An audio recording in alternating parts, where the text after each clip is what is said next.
I was fired for the CEO's nephew, replaced without warning, humiliated in a glass office after years of loyalty. Stick with me while I share my story, and if it touches you, don't forget to support our channel by hitting that subscribe button, dropping a like, and sharing it with the people you care about. My name is Bryn, and that day changed everything. I joined the company when it was struggling. I worked long hours, skipped vacations, and fixed problems no one else understood. Over time, I became the person everyone depended on. When something broke, they called me. When deadlines were tight, I stayed late.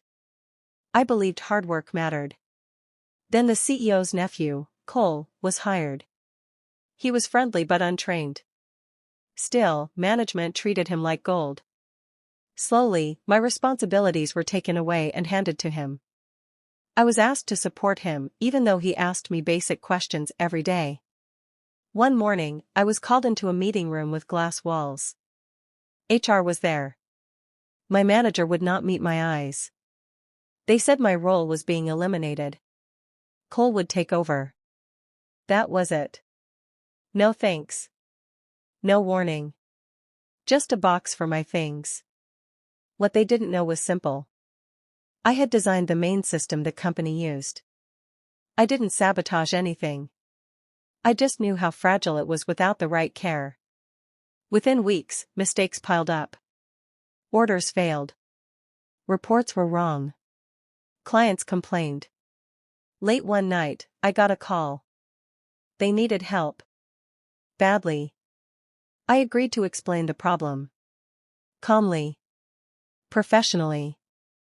I fixed nothing. I only showed them what they lost. They offered my job back. I said no.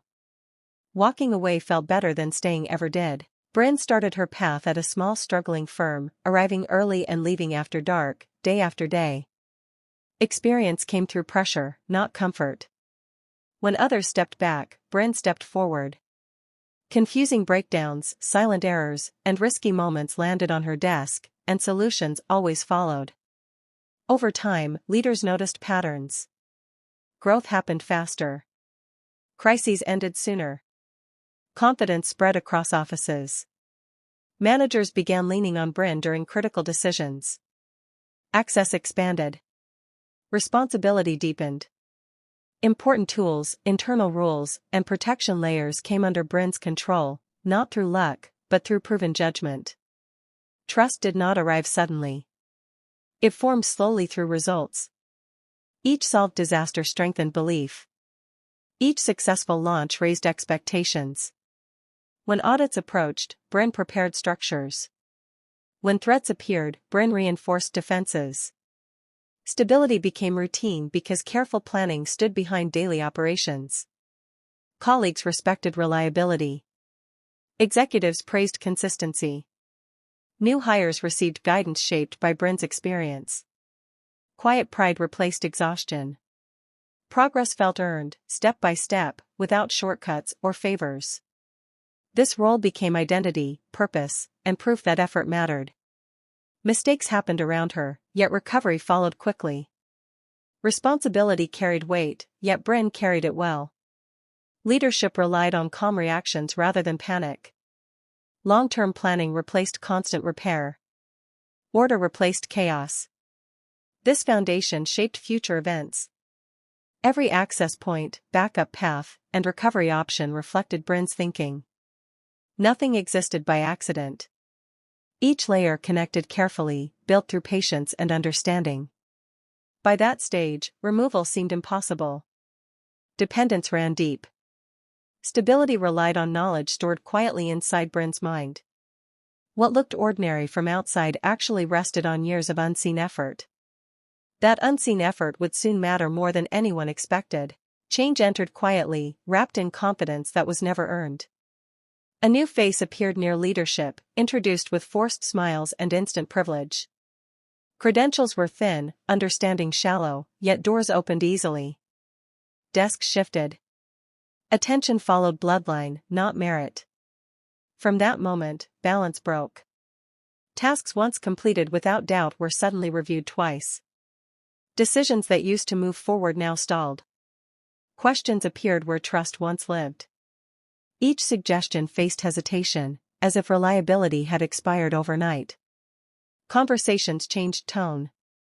Discussions happened around me instead of with me. Pauses followed my input, not because it lacked value, but because someone else needed space to feel important. Silence grew heavier than words. Authority faded slowly, stripped piece by piece. Credit moved hands. Effort disappeared into meetings where my presence no longer mattered. Ideas resurfaced later, delivered by another voice, praised as fresh thinking. I watched recognition drift away without explanation. Instructions began flowing downward instead of across. Guidance turned into correction. Confidence was mistaken for attitude. Calm explanations met raised brows. Support vanished, replaced by polite distance and careful avoidance. Group gatherings felt colder. Eyes shifted. Notes stopped being taken. The room listened only when power spoke, not experience. I learned quickly that truth mattered less than connection. Trust didn't break loudly. It cracked quietly, behind closed doors and polite emails. Respect drained through small actions, each one easy to deny, impossible to ignore. Doubt replaced certainty, even though results never changed. What hurt most wasn't loss of position. It was erasure. Years of contribution blurred, dismissed without reason. Value turned invisible, overshadowed by a surname that carried weight without substance. That moment marked the start of something darker. Not failure, but realization. Loyalty meant nothing where favoritism ruled. And once that truth settled in, everything that followed became inevitable. The request came early, before routine settled in. A short message asked for a quick visit downstairs. Nothing unusual on the surface. No hint. No tension in the tone. I expected paperwork, maybe a minor update. Inside the room, two unfamiliar faces waited. Smiles felt rehearsed. Chairs were placed carefully. A folder rested on the table, already prepared. My manager stood near the wall, hands clasped, eyes fixed on the floor. The explanation followed a script. Words sounded distant, like they were meant for someone else. Restructuring. New direction. Not a reflection of performance. Each phrase landed flat, stripped of meaning by how fast it was delivered. There was no pause for questions. No space for response. The decision had been made long before that morning. I was simply there to receive it. A thin box slid across the table, waiting to hold pieces of my life. Then the reason surfaced. My position had already been reassigned. The replacement was decided. Training would not be required. Transition would be immediate. The name landed hard. Evan. Air felt heavy. My hands trembled as I stood. Voices blurred together. Years of effort collapsed into a single moment that could not be reversed. Faces avoided mine, as if guilt might be contagious. Walking past familiar desks felt unreal. People glanced up, then looked away. Screens kept glowing. Work continued. My exit changed nothing for them, yet everything for me. Each step toward the door carried disbelief. Loyalty replayed in my head, late nights, defended decisions, protected leadership during crises. All of it ended without gratitude or respect. Outside, the light felt too bright. The box weighed more than it should have. My breath came uneven. I had given everything to a place that discarded me without hesitation. What remained wasn't anger yet. It was shock. A hollow ache caused by trust misplaced, for too long. That walkout wasn't just an ending. It was the moment innocence broke, and clarity quietly took its place. What no one noticed was the foundation beneath every process. I had built it from scratch, layer by layer, long before anyone considered promoting others above me. Each pathway, each checkpoint, and every automated alert depended on choices only I understood. The rules weren't visible to casual observers. They appeared ordinary, forms, logs, schedules, but every element had a reason. Fail-safes were in place for crises no one expected. Hidden controls waited quietly to prevent collapse. Even small errors triggered subtle warnings only someone familiar with the architecture could read. No one realized how tightly everything connected. Changing a minor function could ripple across departments without warning. That level of understanding came from nights spent mapping, testing, and correcting issues nobody else could see. Decisions were encoded in patterns and sequences, all built to protect the company long before it became profitable. I had left clues, quietly embedded, in case of emergencies. Override codes, backup sequences, emergency logs, everything carried my signature approach, my thinking. Systems seemed automatic to outsiders, yet relied entirely on my initial design. Without me, certain failures were inevitable. They believed the machine could run itself. They assumed any new person could step in and manage the core without issue. They didn't understand that what seemed simple was a web of carefully calculated safeguards, each linked to countless others, all created with precision. Even now, I could see where they struggled. Mistakes built on gaps they couldn't even recognize. The structure I built was alive, but only I knew how to truly navigate it. No one would remember who had created it. They didn't know who held the real power. And that knowledge, quiet, unseen, and undeniable, was the weapon I carried while the world assumed I was powerless. It didn't take long for chaos to surface. Tasks that once flowed smoothly now lagged. Numbers conflicted across departments. Schedules overlapped. Deliveries missed their mark. Meetings were full of confusion instead of clarity. Evan stumbled through responsibilities, unsure of how to handle even basic routines. Small problems ballooned into bigger ones. Staff hesitated, unsure who to trust for guidance. Decisions delayed, approvals stalled, and simple corrections multiplied. Panic settled into the office like an unwelcome guest. Leadership scrambled for explanations. Procedures failed, they muttered. Unforeseen issues. Fingers pointed in every direction except the obvious. Everyone searched for a scapegoat, blaming temporary setbacks instead of recognizing the pattern forming beneath the surface. Systems generated alerts, warnings, and exceptions nobody could interpret correctly. Minor oversights cascaded into significant disruptions. A project that should have closed in days dragged on for weeks. Each error looked random on the surface, yet followed the exact path I had anticipated, built intentionally for precision and safety. Employees grew frustrated. Confidence dropped. Internal tension rose. Questions that once had clear answers now went unresolved. Evan's hesitation worsened the issues, creating bottlenecks at every step. The office atmosphere shifted. Energy once devoted to progress now focused on firefighting. Management meetings became defensive, reactive, and frantic. Reports clashed. Deadlines slipped. Every minor failure added pressure. Unseen by them, the system operated exactly as it was meant to, robust yet dependent on someone who understood its intricacies. Without that knowledge, even simple operations became unpredictable. The cracks were no accident. They were inevitable once the architect was gone. And the realization of that truth, though no one saw it yet, would soon turn panic into desperation. The ring startled me in the quiet of my apartment. A number I didn't recognize flashed on the screen. Hesitation lingered before I answered, curiosity overcoming caution. The voices on the other end were controlled, urgent, almost breathless. They spoke quickly, skipping pleasantries. The company faced losses that had escalated beyond normal tolerance. Key systems were failing, and every attempt to patch problems had collapsed. The board had no solution. They explained the situation in clipped sentences, tension threaded through every word. Money at risk. Clients unhappy. Projects stalled. Operations frozen. Their tone carried panic they barely hid. Only one person could navigate the complexity, me. I listened without interruption.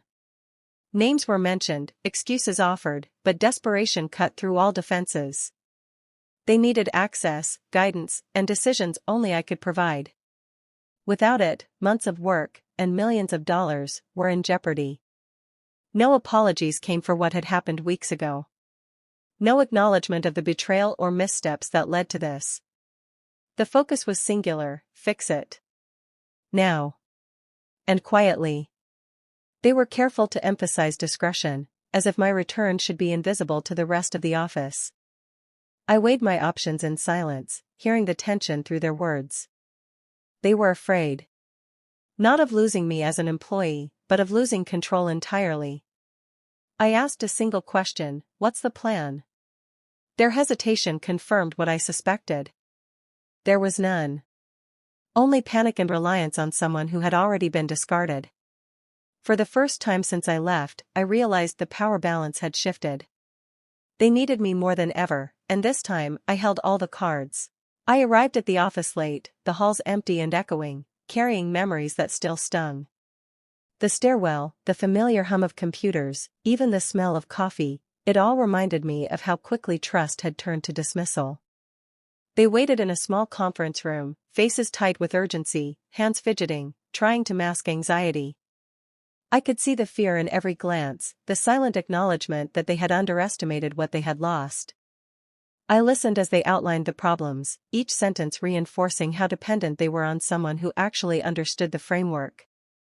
I felt the weight of my past work, the years invested, and the disregard I had endured. Then I spoke, calmly but firmly. I would assist, but not as before. Not as someone disposable. Conditions had to be clear. Decisions could not bypass my authority. Actions had to respect the knowledge and effort that had built the system. I demanded acknowledgement. They had to admit their mistakes, the poor judgment in favoring nepotism over merit. They hesitated, faces tightening, but the urgency forced honesty. Words were exchanged slowly, grudging but necessary. Control was another point. I would oversee the recovery, guide every step, and make the calls on critical moves. No interference, no shortcuts, no undermining. My expertise was non-negotiable. Finally, respect. I would not tolerate the casual dismissal I had once endured. The tone of meetings, the way instructions were given, even the smallest gestures had to reflect professional recognition of my role. They agreed. Relief flashed briefly in their expressions, but I remained composed. I had power now. Not through anger, not through revenge, through strategy, patience, and knowing my value. For the first time in weeks, I felt in control of the situation, on my own terms, with every option resting in my hands. Stepping back into the office felt different this time. The air carried tension, not routine. Staff moved quietly, avoiding eye contact, sensing the shift without understanding it fully. I walked to the conference room where decisions had to be made. Evan sat there, hands folded, face pale. He avoided my gaze, shifting in his chair, aware of the imbalance he could no longer deny. Confidence that had seemed natural was gone, replaced by uncertainty and shame. I outlined the issues, each step of the system explained, showing where errors had originated and why previous attempts to fix them had failed. Patterns emerged, exposing weaknesses and missteps that only someone unfamiliar with the architecture could make. Every flaw traced back to inexperience, every failure linked to decisions made without comprehension. The room grew silent as the truth became undeniable. Responsibility, oversight, and skill were no longer abstract, they were visible, clear to anyone watching. I didn't need to raise my voice or accuse anyone directly. Facts spoke for themselves. Charts, logs, and operational failures illustrated the story without embellishment. Everyone could see the difference between careful design and reckless management. Evan's attempts to explain or defend vanished under scrutiny. No excuse could cover the gap between knowledge and entitlement. Recognition shifted naturally toward the person who had created the systems, the person whose absence had caused disruption. The board and leadership listened, faces tight, finally aware of what had been overlooked. Respect that had been denied before was now unavoidable, earned through skill rather than position. By the end, it was clear, responsibility had been misplaced, competence ignored, and the rightful architect was back in control. The reckoning wasn't loud, it was precise, undeniable, and irreversible. Silence lingered, heavy with realization, as the truth settled over everyone in the room. I left the office that day with a calm I hadn't felt in weeks. No words needed to prove my point. The power wasn't in confrontation, it was in knowing they understood exactly what they had lost. Every glance from leadership as I walked past carried a mixture of regret and recognition. Their hurried attempts to keep control only confirmed what I already knew: my absence mattered more than they wanted to admit. I held my head high, each step deliberate. The systems I had built ran smoothly now under my guidance, yet the credit they had once tried to erase remained mine quietly, invisibly. They could no longer deny it. There was no need for anger. No shouting, no accusations. The weight of truth rested with me. They had gambled with loyalty and expertise, and I had returned with the knowledge they could not replace. Colleagues watched with newfound respect, even those who had doubted me before. I had become untouchable, not because of ego, but because of control, skill, and foresight they lacked. The leverage I carried wasn't about authority alone. It was about being irreplaceable, and they knew it. Every future decision would be tempered by the memory of my absence and what it had caused. I smiled faintly, not at them, but at myself. Dignity restored, confidence intact, and satisfaction rooted in knowing they had underestimated me once, and would not make the same mistake again. The building felt smaller as I left, the corridors familiar yet different. I walked into the night carrying more than belongings. I carried respect, control, and the quiet power of someone who had been wronged and had reclaimed their strength without a single word wasted. Some lessons aren't shouted, they are lived. And this one would echo long after I was gone. Do you think I was right to walk away after everything, or should I have stayed and given them another chance? I'm really curious about your thoughts. If you want more stories like mine, subscribe and hit the bell.